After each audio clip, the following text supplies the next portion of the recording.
पिछले कई दिनों की बात करें, अब ये भी कह लें कि 1.5 साल से लगभग ज़्यादा समय हो गया, कृषि कानून को लेकर लगातार आवाज़ उठाई जा रही थी कि किसानों को जो कानून नहीं भा रहा, नहीं पसंद, उसको ज़बरदस्ती थोपने का प्रयास क्यों किया जा रहा है। हालांकि कल गुरुपुरब का दिन था और आदरणीय प्रधानमंत्री नरेंद्र मोदी जी ने ये कहा, देश को संबोधित करते हुए आखिर में ये कहा कि हम ये कानून जो है वो वापस लेते हैं। हालांकि इसकी डेट जो है 31 दिसंबर तक की गई थी, लेकिन कल वो कानून जो 3 हैं वो वापस ले गए। इस पर बातचीत करने के लिए हमारे साथ योगेश सानी जी हैं। योगेश जी, आज प्रेस वार्ता भी की गई और कल ये जो अनाउंसमेंट हुई, आपको लगता है कि काफ़ी देर लग गई ये समझते समझते मौजूदा सरकार को कि अब हम कुछ नहीं कर पाए, अब हमें ये वापस लेना ही आखिरी चारा है? चलिए, हम कहते हैं कि देर आए दुरुस्त आए। मैं इसकी मुबारकबाद मोदी सरकार को नहीं देता। इसके मुबारकबाद के हकदार किसान भाई हैं, इसके हकदार अपोजिशन पार्टीज हैं। कांग्रेस पार्टी के हमारे नेता राहुल गांधी जी हैं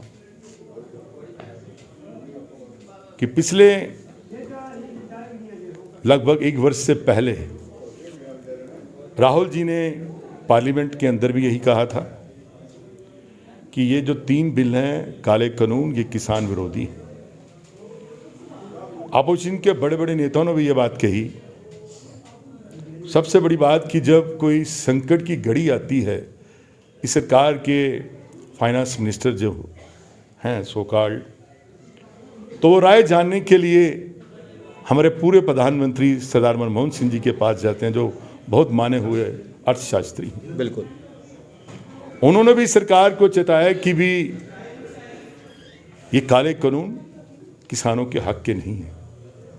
उसके बावजूद इस अहंकारी प्रधानमंत्री मोदी जी ने ये थोपने की कोशिश की, जैसे हिटलर कोई चीज़ थोपता था आम गरीब आवाम के ऊपर। आज मुंह की खानी पड़ी।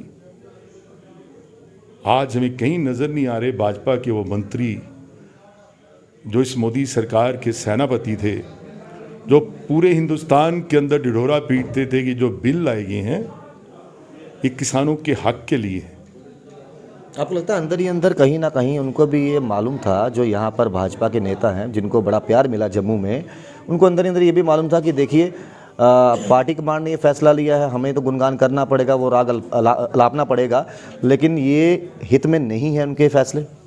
मैं वही कहता हूँ कि इस अंधभक्तों को अंधभक्ति से बाहर निकलना पड़ेगा।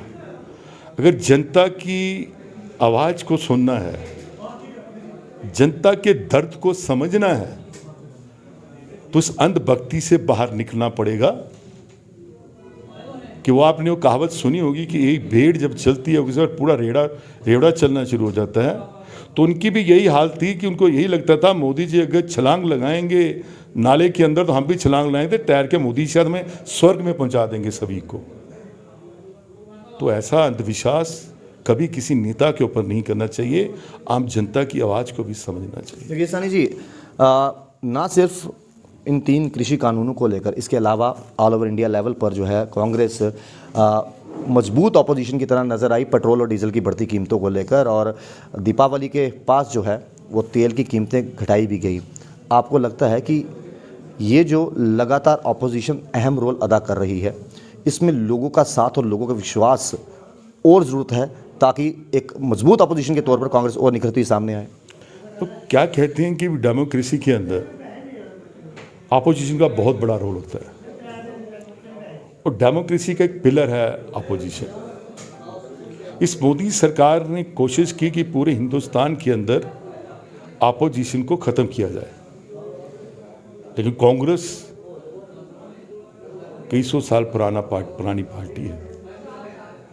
कांग्रेस मजबूती के साथ अपने असूलों पर, अपने सिद्धांतों पर खड़ी है, और जिस तरीके से कांग्रेस ने इस बाई इलेक्शन में लोगों का साथ लेकर, सहयोग लेकर इस भाजपा को पिछाड़ा, और जिस तरीके से आपने देखा आप भी लोगों के बीच, और आप खास करके जो हमारा इलेक्ट्रॉनिक मीडिया है, कि पिछले 7 वर्षों से अपोजिशन पार्टी किस तरीके से अपना रोल अदा कर रही है, इस सरकार को बार बार चेतावनी दे रही है, चेता रही है कि अब जागे जागे सरकार। एक छोटी सी हार से सरकार ये जागी और इसने पेट्रोल और डीजल के दाम कम किए। अब सोचिए, पर जनता भी सोच रही है कि अगर यूपी चुनाव के अंदर और आने वाले 5 स्टेटों के चुनाव के अंदर इस सरकार को अगर हमने डाउन कर दिया, पिछाड़ दिया, तो हमें लगता है जो मोदी जी सपने दिखाया करते थे कि अच्छे दिन आएंगे, तो लोग सोचने शुरू हो गए। हमें लगता है कि अच्छे दिन 2014 में जो कांग्रेस सरकार थी वो दिन वापस आ जाए। कांग्रेस आज के दिवस को जो है आगे भी अगले आने वाले सालों में भी इस तरह मनाएगी? बिल्कुल, कि ये किसानों की जीत है, उन शहीद किसानों की जीत है जिसको इस मोदी सरकार के अहंकार ने रूंधा।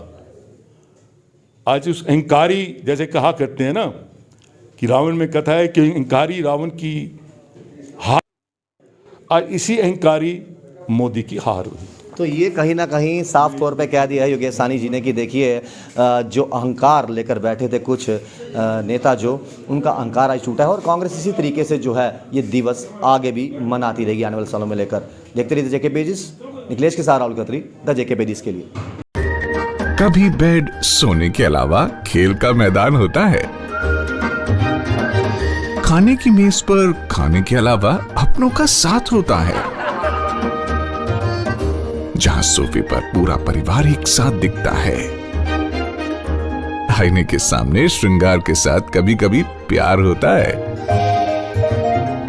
इसीलिए तो हम कहते हैं कि एक मकान घर तब बनता है जब वो KS फर्नीचर से सजता है।